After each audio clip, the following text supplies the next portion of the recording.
Olá, sejam muito bem-vindos a mais um podcast Segredos de Justiça, onde o mundo jurídico vira resenha.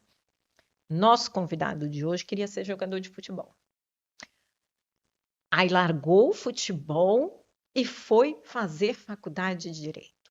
Hoje é criminalista. Seja muito bem-vindo, Dr. Nairo Bustamante Pandolfi. Doutora, muito obrigado pela oportunidade, a satisfação estar aqui na sua presença. Eu já tive a oportunidade de ver vários podcasts da doutora anteriormente. Ainda bem, a gente acompanha com muita frequência, né? E aí eu sempre imaginava, será que um dia eu vou ter a oportunidade também de estar presente no podcast? E hoje, graças a Deus, eu estou tendo essa oportunidade de estar aqui com você. Não, a gente sabe assim, ó. Criminalista e trabalhista sempre trazem muitas histórias aqui. Sempre trazem muitas histórias. Mas, vou contar para vocês, né? Nairo é muito próximo lá do nosso escritório, do meu escritório, porque a mulher dele faz parte da nossa equipe. Então, a gente conhece os bastidores aí. É quase uma extensão, né, doutora? É quase uma extensão. Mas eu não sabia que você era jogador de futebol, quase que profissional, Nairo. Conta pra gente essa história. Eu cheguei a me profissionalizar. Não foi da forma, né, que a gente deseja, né, quando começa com aquele sonho de ser jogador de futebol, mas eu cheguei a me profissionalizar também.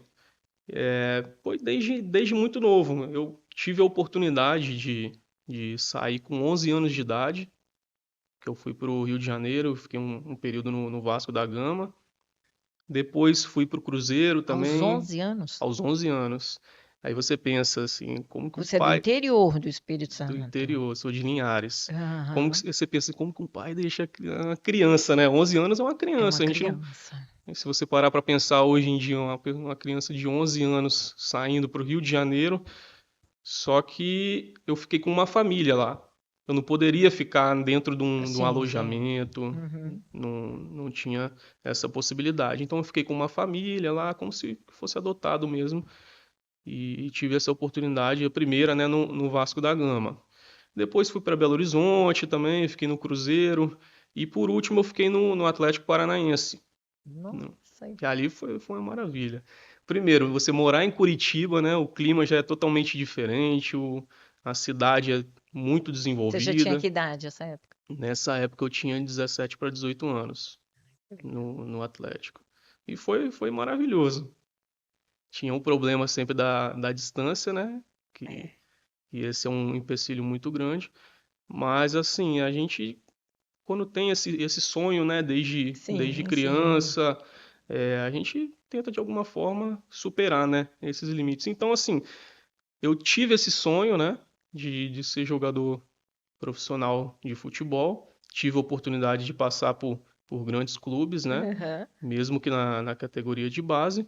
Então eu vivi um pouco desse sonho.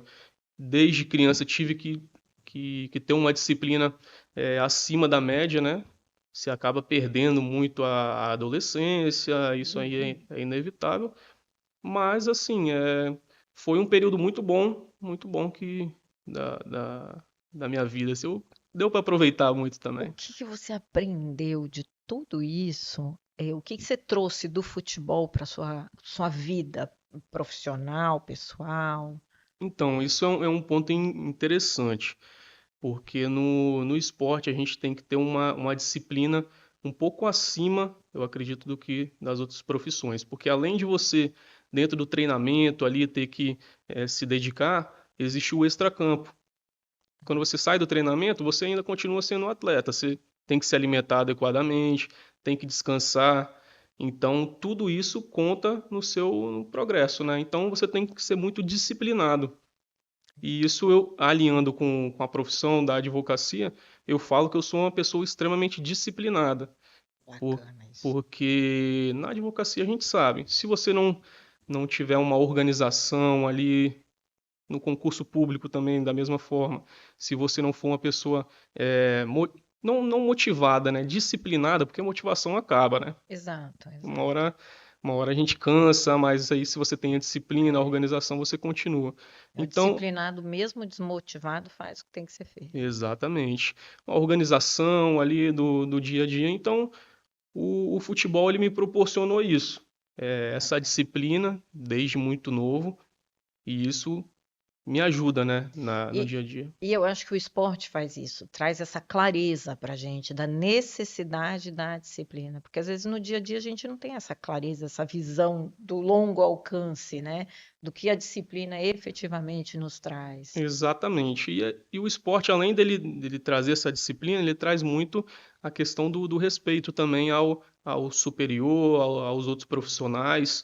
Eu acredito que isso é fundamental também na criação da pessoa, Na na vida, né? vida da pessoa. A gente vê muitas pautas esportivas, seja em Câmara de Vereadores, em diversos lugares de priorizar o esporte justamente por conta disso. A pessoa vai ser um grande profissional, um grande jogador de futebol? Não necessariamente, é 1%, né, É, que é, vai virar ali. Mas vai ser uma pessoa que vai construir um cidadão ali, uma pessoa de bem. E eu acredito que, para mim, isso foi fundamental, para muitas bacana, outras pessoas também. bacana, bacana. E aí, você desistiu aos 20 anos de idade? Desistiu e optou por direito? Por quê? O que Pois que é, aconteceu? eu tive uma experiência também só para contextualizar. Eu fui para fora do país, eu fiquei um período fora do país, eu joguei na Itália, né? Eu Olha morei que lá legal! na Itália, em Portugal também um período, e eu tive aquela experiência ali, não foi muito boa no início, depois já desgastado ali, justamente pelo fato de eu ter saído muito cedo. Eu Uhum, acredito que isso me deu um desgaste muito entendi. grande também.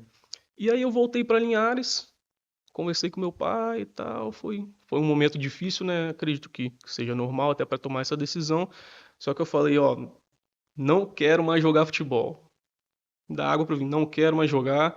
Ele falou, então tá bom. Então você vai ter que fazer, ter que estudar, vai ter que fazer alguma coisa que você goste, né? Que goste, mas que você não fica parado aqui também. Vai trabalhar, vai. Aí eu falei, então tá bom, vou procurar uma área que eu me identifique mais. E durante o ensino médio, eu sempre gostei muito de história. Foi a disciplina que eu mais me identificava, né? E aí eu fui assimilando ali as profissões. O direito sempre foi uma coisa muito em pauta, né? Sempre a pauta do direito sempre passou muito na televisão, seja direito criminal ou as outras áreas. Fui e me interessei. Comecei o curso no Pitágoras, lá em Aham. Linhares, e depois tive a oportunidade de passar também na Facel. Comecei o curso no Pitágoras, comecei a estagiar e me identifiquei com direito. Me identifiquei com direito. No início gostava muito de direito civil, mas Aham. quando passei a estudar o direito penal, o direito criminal, aí eu já me apaixonei também pela área e é o que eu sigo até hoje. Ah, e você fez estágio numa delegacia. Foi aí que você conheceu realmente o direito Exatamente. criminal? Eu estagiei no primeiro momento no fórum, né? Uhum. Só que no fórum a gente tem uma experiência muito um pouco diferente da realidade. É diferente da advocacia, né? E aí vai mais pelo lado do concurso público. E eu tive a oportunidade de ir para a delegacia de polícia. Eu estagiei lá, fui estagiário. E meu superior sempre fazia prova de concurso. E eu comecei a acompanhar ele. Ele era escrivão de polícia e passou para delegado federal. E depois ele reprovou no TAF por 2 segundos na natação. Uau! Por 2 segundos ele não. Gente, que tristeza isso, né? Ele até judicializou, isso ficou muito na mente dele também, a gente já conversou sobre isso. Mas aí ele judicializou, a decisão foi que um segundo, né, é passível de erro humano ali no cronômetro, mas que 2 segundos já era um tempo considerável, né? E aí não deu certo na carreira dele, a gente continuou fazendo provas juntos de concurso público na área na área de delegado, né, da Polícia Aham. Civil, começamos a viajar juntos e chegou um ponto que eu finalizei o curso do direito. Eu fiquei um ano estudando ali para concurso.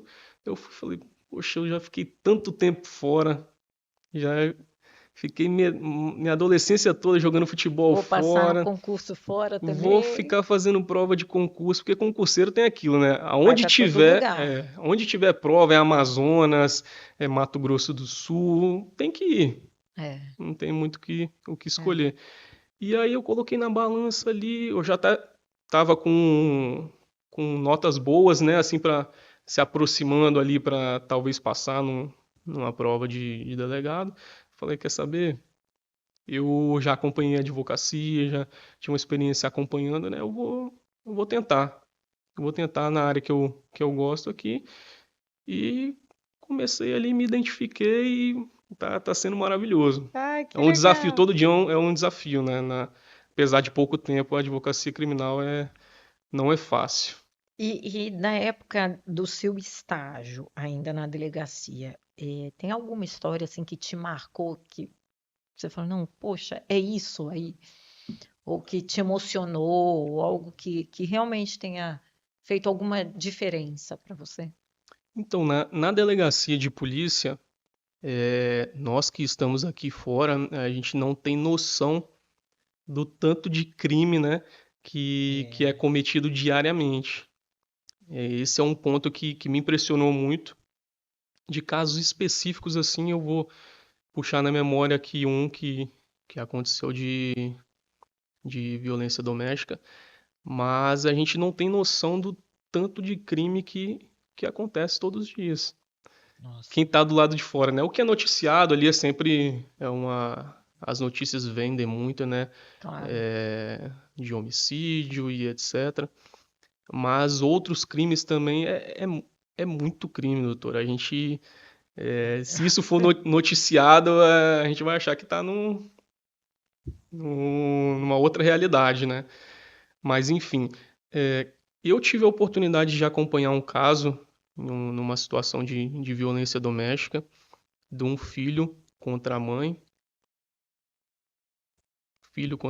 e a esposa dele também. Foi uma confusão generalizada ali e acabou gerando a prisão dessas pessoas, porque uma fez a denúncia falsa, e aí no final ali deu todo esse burburinho, né? Eu não acompanhei depois a parte processual, né? Sim. Mas na situação flagrancial ali, o delegado percebeu isso e autuou as pessoas. Esse é um caso, infelizmente, muito comum ainda que acontece. Hum.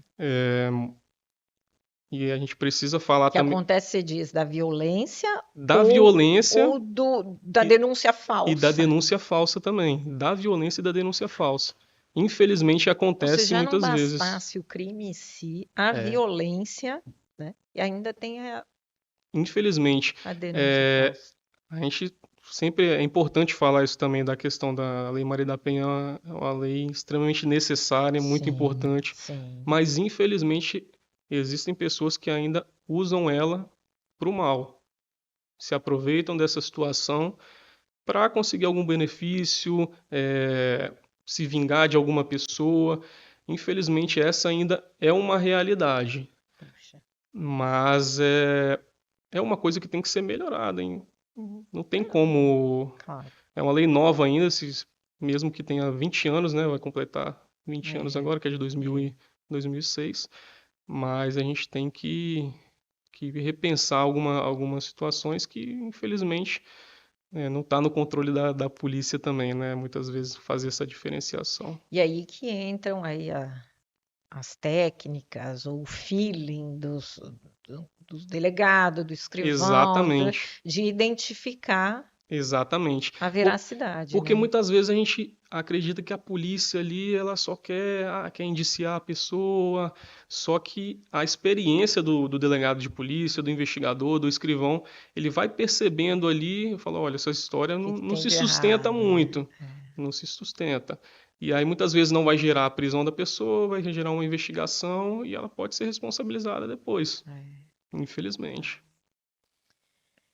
E conta pra gente aqui como é que foi fazer a sua primeira audiência num júri, Olha, no essa tribunal do é júri. uma coisa Você faz curiosa. bastante tribunal do júri, Eu não faz? tô fazendo bastante. Inclusive fiz um segunda-feira em São Mateus. A gente conseguiu a absolvição da cliente. Foi um caso curioso também. Pode Deixa eu falar contar, desse não. caso. Depois a A gente gente fala gosta de da histórias. minha Pode contar. da minha primeira audiência. Foi um caso curioso, que era antigo, inclusive, de 2007. E aí entra nesse contexto também da Lei Maria da Penha, que a Lei Maria Aham. da Penha foi o quê? De 2006, foi promulgada. Então, se hoje a gente já tem essa dificuldade, né, muitas vezes do direito da mulher ali ser resguardada, imagina naquela época, É. se ela tinha a possibilidade, né, de fazer a denúncia ou não. Foi uma situação em que essa mulher, ela terminou um relacionamento de mais de 6 anos e depois ela constituiu um novo relacionamento. Essa outra pessoa ficava ameaçando ela para terminar com esse outro rapaz, nesse outro Nossa. relacionamento. Ficava ameaçando ela. Inclusive, ele tinha a cara de pau de ligar, inclusive, pro rapaz e falar para terminar. Imagina, aí você tá ali num relacionamento, além de ele ameaçar a mulher, ele ameaça outra pessoa também. Isso em 2007. Ah, Então, isso ficou durante muito tempo na cabeça dela, chegou num ponto que ela falou: "Ó, então eu preciso que você tire minha vida. Eu não sei mais o que eu faço." Ela entrou numa depressão ali, entendeu? nossa. Ela chegou no ponto que ela colocou veneno num bolo, Hum, foi para casa do irmão dela, esse outro rapaz, o novo relacionamento dela, estava nessa casa também. Ela cortou o bolo em duas fatias, acabou que o irmão dela também comeu um pedaço desse bolo. O outro rapaz depois tomou conhecimento, ele meio que passou mal também. E aí a denúncia, enfim, foi tentativa de homicídio contra o irmão e contra o atual companheiro. nossa. E ela, desde o primeiro momento, ela contou a história ali, a situação de violência doméstica, e nunca foi dada atenção para essa parte. Depois de o julgamento segunda-feira, depois de quase 20 anos, Nossa. ela a gente teve a oportunidade de fazer a defesa dela, né? E a gente conseguiu assim demonstrar que ela viveu uma situação de violência doméstica, Claro. que ela foi, na verdade, ali uma vítima que tentou tirar a vida dela mesma e não Não das dos outras demais. pessoas, Aham. e que não foi investigada da forma adequada naquela época. Inclusive, nem o laudo pericial do bolo foi juntado no processo. Então, Oh, a gente percebe assim que foi deixado de lado, né? Não deram importância para essa situação. E aí no júri ali a gente tem a oportunidade, né, de escolher os jurados. Graças a Deus a gente conseguiu 5 juradas mulheres, né? Então assim fica muito mais fácil a gente demonstrar, olha, essa situação aqui é uma clara situação de violência doméstica. Então, olha o depoimento dela, sempre foi coerente da mesma forma. Inclusive, o ex-companheiro dela falou também que ligava para ela mesma ameaçando e não deram importância para isso. nossa. Então, assim, ela foi absolvida, não tinha mais nenhum processo e vai poder seguir a vida dela, né? Graças a Deus. Ah.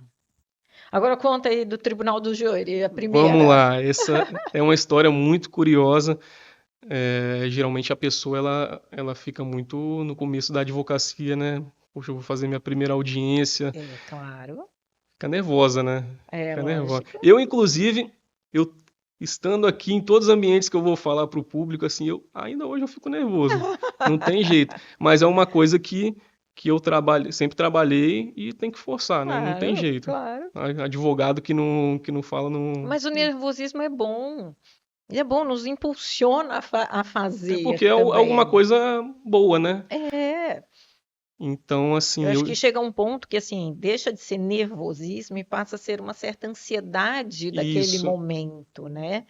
É como as pessoas, ai, tô nervosa aí, entro para falar, entro na audiência e fico tranquilo, porque Você é quer que aquela chega logo o momento, ansiedade. né?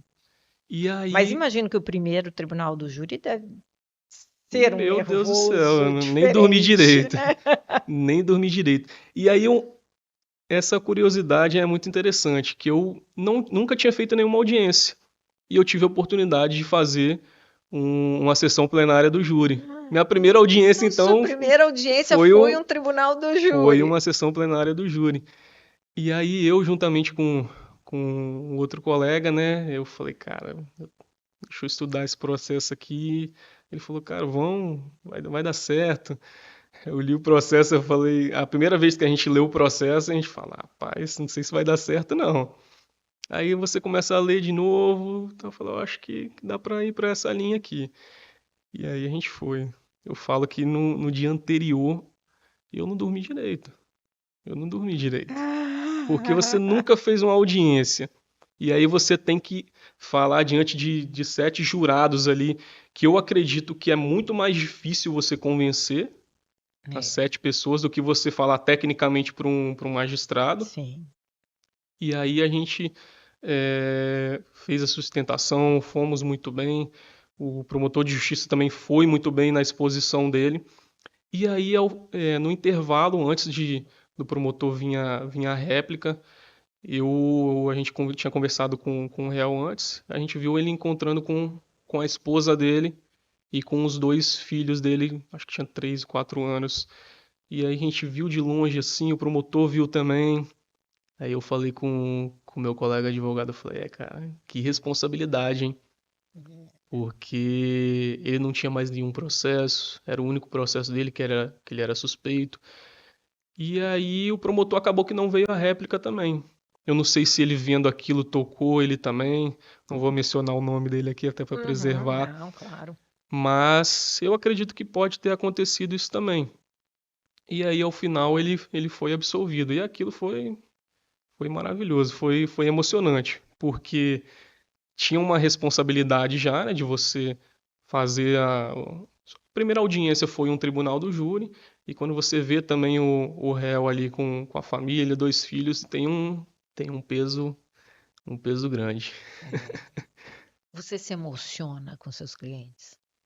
Em algumas situações, sim, tem uma história curiosa que eu ajudei, auxiliei de alguma forma em um plenário do júri de um amigo de infância meu, um amigo de infância. E aí o magistrado até hoje, quando ele encontra comigo, ele falou, vai chorar de novo? Que não é que eu chorei. Você se Eu me emocionou. emocionei por quê? Porque quando eu fui fazer a sustentação, eu tive que expor fotos anteriores dele, que tinha eu também na época que a gente jogava junto. Ah, E aí você começa a relembrar ali, aí você ah, dá um nozinho na garganta. é, Aí você começa a pensar, fala, poxa, se ele tivesse seguido outro caminho aqui, talvez ele não estava nessa situação. Hoje ele já se encontra em liberdade novamente, né? uhum, Graças a Deus. E aí depende muito da pessoa também, né? Se claro. ela vai querer seguir, né, nessa É, vida ou se ela vai buscar novos caminhos. Mas ali foi complicado. Foi é, complicado, deu aquele nozinho na garganta. No tribunal do júri é sempre mais emoção também, né? Às aham, vezes você tem que mostrar isso também para sensibilizar, sem mostrar uma inverdade ali para os jurados, né? Se a emoção vier, tudo claro, bem, mas claro. você querer forçar uma situação ali, não acho interessante. É, assim, muita gente fala que na área criminal você tem que filtrar muito ou bloquear muito algumas emoções, porque às vezes você lida com crimes realmente mais em situações mais tensas, né? Como é que você lida com isso, né? Então, isso é uma coisa que é uma realidade. Eu costumo dizer que eu não pergunto nunca ao cliente se ele foi de fato o autor daquela situação. Uhum, Primeiro eu analiso o processo dele, vejo ali se existe uma linha de defesa para ele, para eu passar, até para eu explicar a situação para ele, e analiso também quais são os elementos, né, as provas contra ele. Eu não vou chegar para ele e vou perguntar, você foi o autor mesmo? Não me interessa isso. Por quê? Porque Tecnicamente, você acha que pode te influenciar? pode influenciar, principalmente em casos que envolvam ali crimes sexuais, que são Aham, situações mais delicadas. aham, Mas aí, nesse tipo de crime específico, é o meu limite no direito criminal. É o que eu pergunto, aham. entendeu? Eu pergunto à pessoa, olha, eu vou... Não, às vezes, até eticamente, não sei se é adequado isso, mas eu Uhum, pergunto à pessoa, olha, você foi autor desse crime? uhum, Se ela fala, doutor, eu juro que não fui eu. uhum. Claro que a gente analisa o que tem no Claro, processo também, claro, mas eu claro. pergunto que aí eu vou conseguir fazer uma defesa da forma adequada dele. Se eu visualizar que existe ali a dúvida, eu Uhum, faço a defesa. Se eu visualizar nesse tipo de crime uhum, que a pessoa foi autora mesmo, esse é o meu limite na advocacia criminal. Porque aham. não adianta eu pegar um processo ali e para ser o advogado de defesa dele e não fazer a defesa da melhor forma É, possível. Eu prefiro é, indicar um colega claro. que vai fazer a defesa e nessas situações é o meu limite, entendeu? Dessa Perfeito. parte de crimes sexuais. Eu acredito que seja o adequado, né?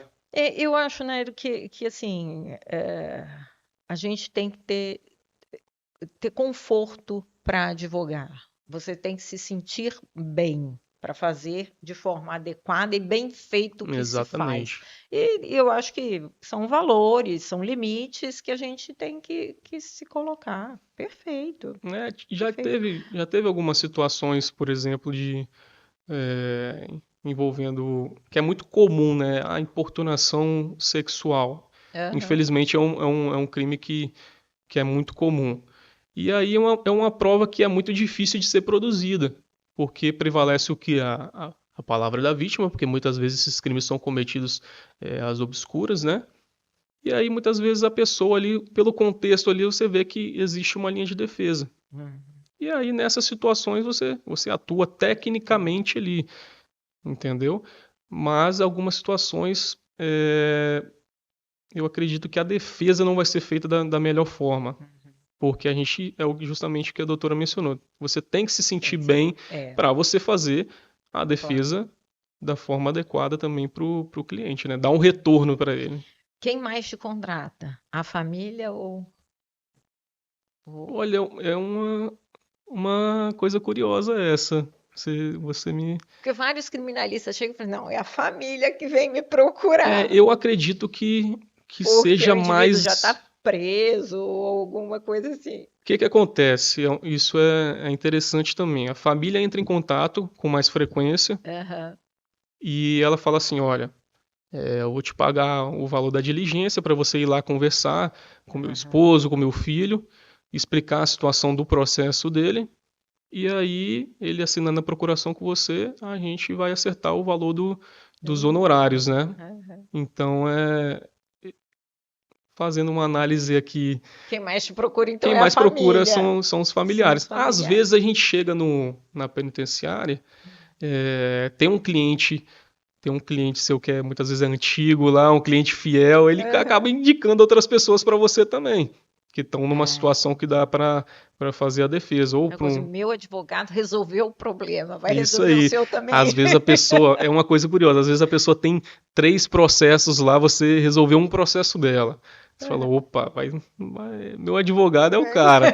Aí já indica outro cliente. Só que é uma coisa, às vezes, que não é tão fácil. Ela indica o Sim. cliente, aí você tira a pessoa para conversar.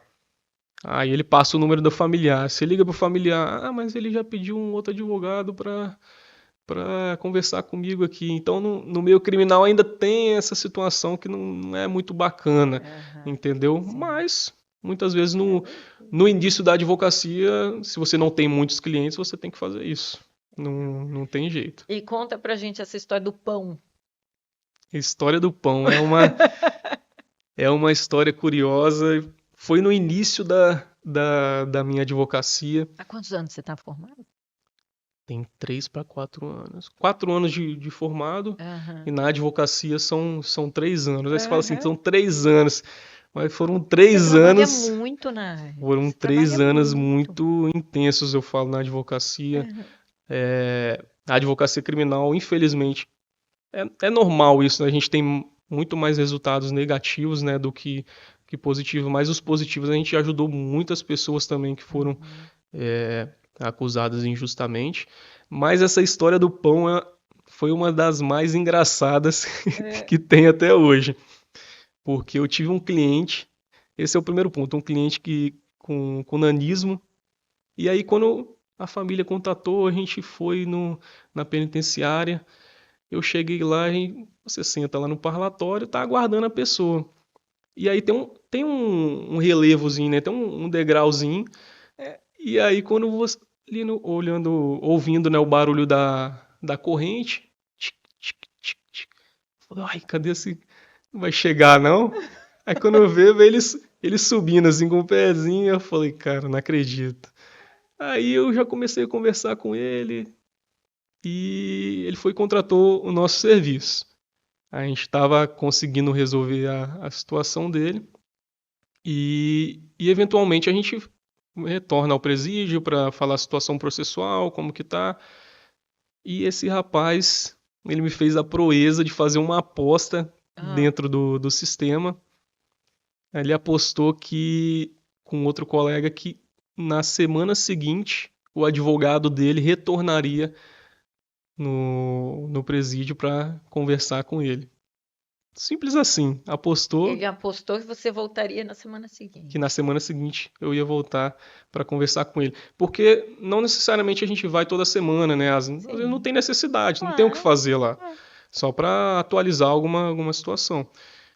E aí ele não me avisou nada. Apostou 100 pães com um colega. Ah, Apostou 100 pães que na semana seguinte eu iria na penitenciária para conversar com ele. E aí aquilo foi uma situação que quando eu fui tirar ele, acho que foi 20 dias depois, ele foi conversar comigo, ele tava com um semblante mais sério assim. Eu falei, ai, o que foi, rapaz? O apelido dele era até Hulk. Hulk. Hulk, pra você ver. Aí eu falei, o que foi, Hulk? O que aconteceu? Ele falou, rapaz, você me fez perder 100 pães. Nossa, você saiu com dívida de lá. Você me fez perder 100 pães. Eu falei, como assim, cara? Me explica essa situação. Não, é que eu apostei com um colega meu que na semana seguinte você iria vir aqui. Eu falei, pô, meu amigo, mas você não me fala nada.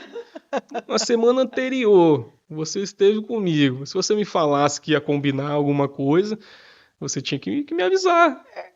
E aí eu não vim e você perdeu. Aí depois ele descontraiu ali, Aham. mas é uma história que eu falei, meu Deus do céu, né? Tudo pode Eu acho que a acontecer, né? cabeça da pessoa fica vazia ali. Eu falo, não, vou pensar alguma coisa ali pra fazer pra me distrair. É Acabou a que ideia deles, né? perdeu a, Ai, meu Deus. perdeu a aposta. E aí, 2 semanas depois, a gente conseguiu a liberdade dele também. A gente até deu uma moral falando assim, não é comum a gente fazer assim, a gente conseguiu.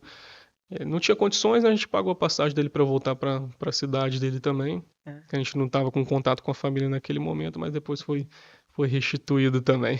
Você já, interior acontece muito disso, de receber algum tipo de presente inusitado, alguma coisa.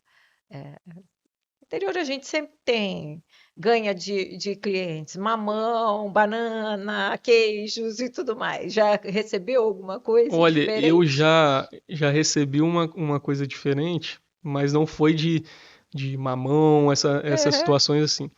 Eu ganhei de um cliente criminal é, que dentro do presídio eles têm vários projetos lá que vocês fazem objetos.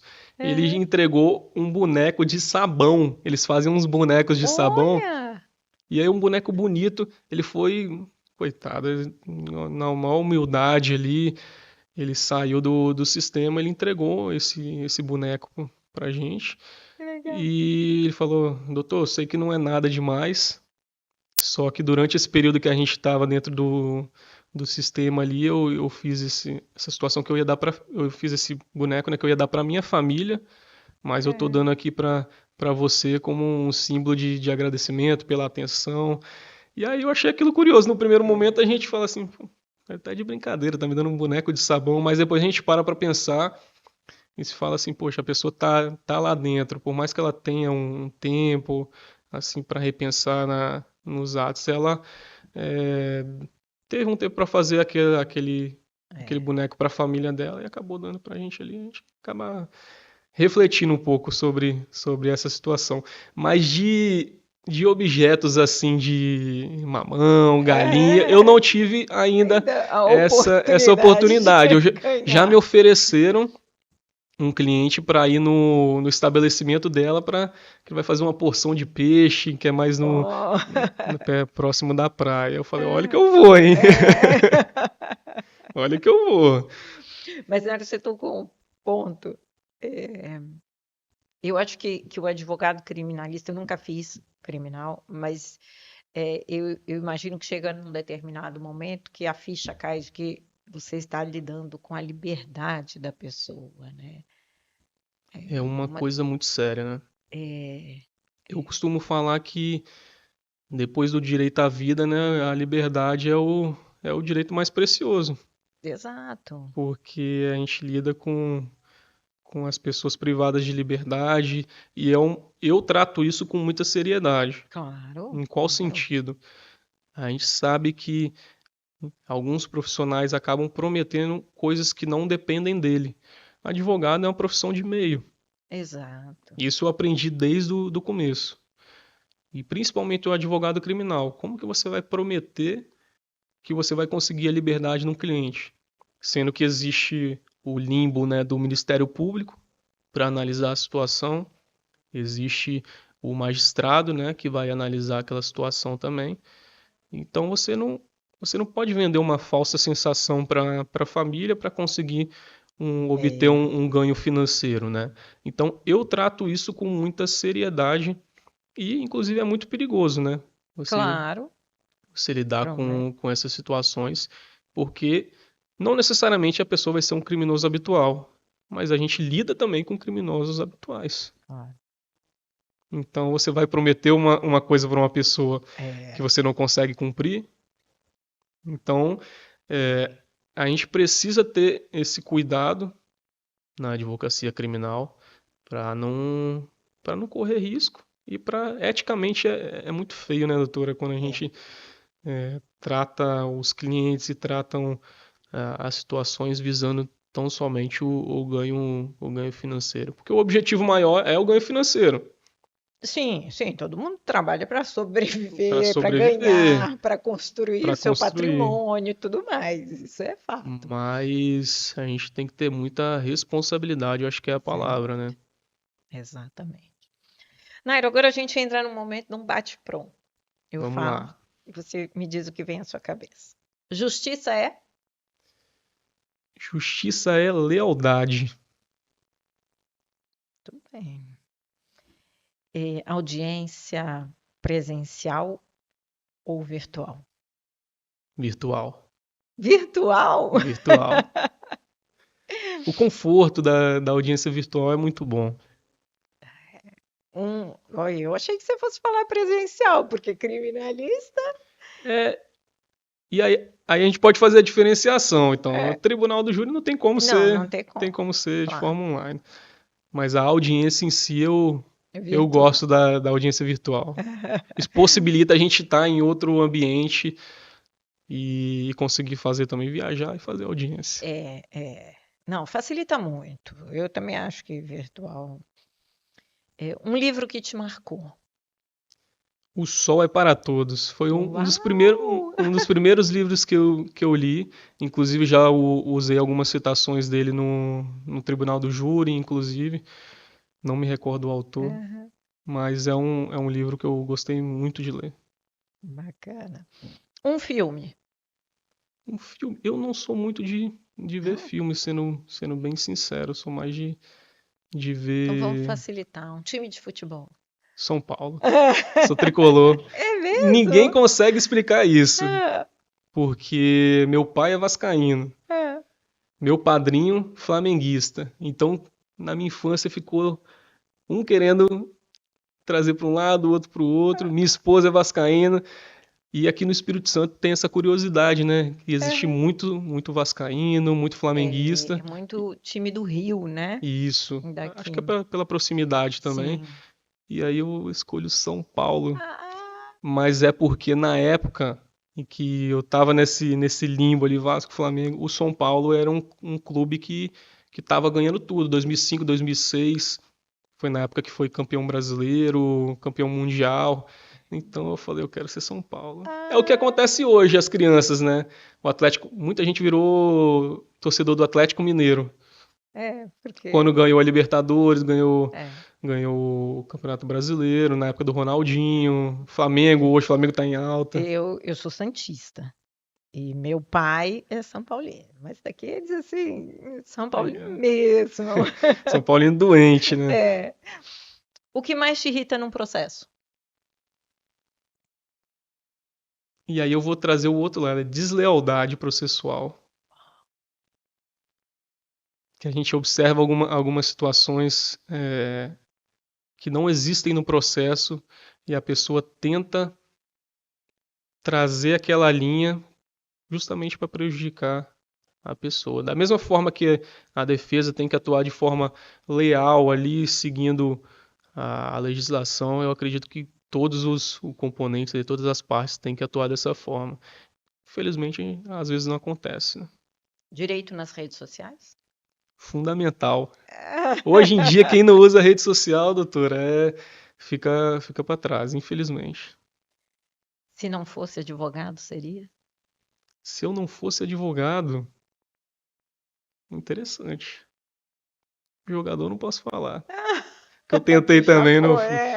Mas eu acredito que eu seria professor de educação física, talvez.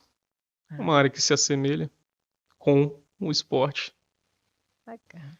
Mas uma área que eu tenho interesse é a área de professor, ser professor também. Inclusive, eu tô cursando um mestrado justamente para isso. Né? Que legal. Na hora que a gente começa a dar aula, não quer mais sair dessa sala de aula, não. Eu espero que eu tenha a oportunidade também, né? Tem muito tempo ainda. Nairo, muito obrigada pela sua participação. Adorei esse bate-papo. Sucesso. Você sabe que desejo para você muito sucesso. Doutora, eu que fico muito agradecido por essa oportunidade. Como eu mencionei anteriormente, a gente sempre acompanha, né, lá de Linhares, o podcast Segredos de Justiça, que já é um sucesso nas redes sociais, no YouTube. E eu fiquei muito feliz quando eu recebi esse convite e sou eternamente agradecido por essa oportunidade, principalmente de estar na sua presença. Muito obrigado mais uma vez. Agradeço. E para vocês, não esqueçam de curtir, compartilhar e se tiver uma boa história, comenta aqui embaixo que a gente quer saber. Até a próxima!